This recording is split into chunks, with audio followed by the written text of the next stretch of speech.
William Morrow and Harper Audio present The Gilded Crown, a novel, by Marianne Gordon, performed by Kristin Atherton. For my mother, with all my love. Chapter 1. The first time Hellevir visited death, she was 10 years old. It happened in the depths of a long winter so brutal that some called it cursed. The cold stilled creatures in their sleep, made skeletons of the trees, and carved hollows from the cheeks of children. The village where Hellevir lived with her parents and brother was on the edge of the forest which sprawled over most of the northwestern lands of the Cron, tall and old and full of stories. Hellevir would sit at her father's feet as she helped him tan hides and carve bone. He told her about the no-eyed witch who turned young boys into starlings for her aviary just to hear them sing, about the silver-beaked hawk who tried to fly to the moon, and about the antlered king whose armies had once scorched the lands, his smile grisly with the heart blood of his enemies. The stories kept the cold at bay as it scratched at the door, but sometimes she felt like it was already inside the house, in the frost glisten of worry in her father's eyes. Hellevir was too young to hunt, but she was not too young to set the traps. Every morning she would walk through the woods to see what had been caught, and to reset the snares for the next night.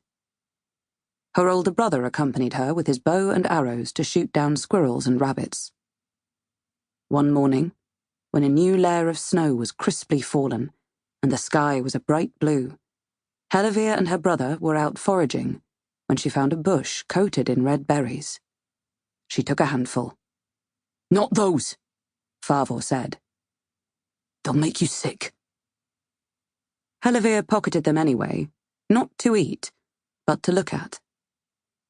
They trudged on through snow as high as Hellevir's thighs, pausing to strip bark for kindling now and then. When they came to the frozen river, Farvor pointed to the left-hand bank. "I'll take the north side. You take the south. We'll meet back here before nightfall, yes?" Hellevir followed her usual trail through the woodland and found the first of the traps by a part of the stream where the wildlife came to drink. It was hidden under last night's snowfall. She brushed the snow away, but it stuck to her gloves and made huge mittens of her hands, so she pulled them off. The trap emerged, sharp and angry-looking. One of the teeth caught her, and she winced, putting her finger in her mouth and tasting copper, sharp and sweet. She continued clearing snow, and her hand brushed fur, spiked and sharp, dull and brown. It was a fox, but its eyes were flat. She took a few minutes to free it, stiff as it was, and with one finger still in her mouth, but eventually it came loose, and she laid it across the snow.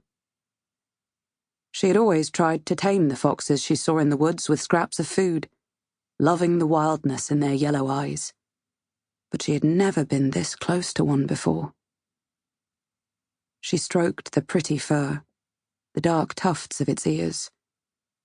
The tail was thin and wet, not the bushy broom it should have been. She picked up the poor thing and wrapped it in her arms. Years later, she couldn't have said why she did it. She just felt like she should, because it had seemed unbearably sad. "Never fall asleep in the cold," her father had always warned her. "You'll never wake up again. Get warm first, any way you can. Then you can rest." She hadn't meant to fall asleep. She was tired from the trudge through the forest, from her parents bickering through the night, and this was a pleasant place to sit, with snow creased around her legs like a blanket shaped just for her. When she awoke, she didn't at first see how the world had changed around her. She didn't feel the different cold against her skin, biting Sample complete. Ready to continue?